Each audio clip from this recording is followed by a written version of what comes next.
Hello everyone, today let's solve the Fibonacci number.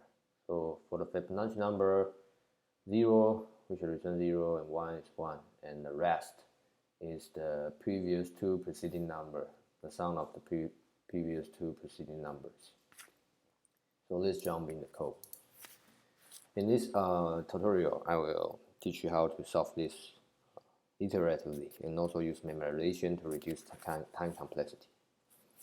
So first, if n smaller than 0, small or equal to 0, we just return 0.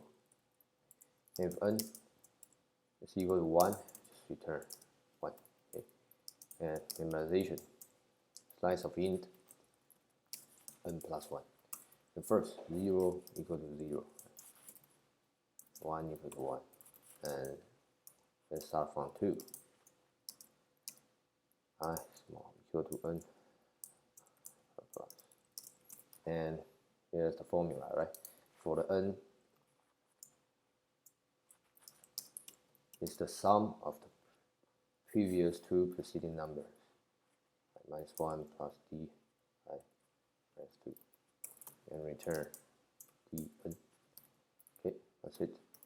For the time complexity for this algorithm is going loop through 2 to the n.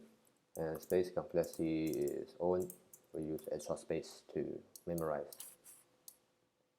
the number. So we submit.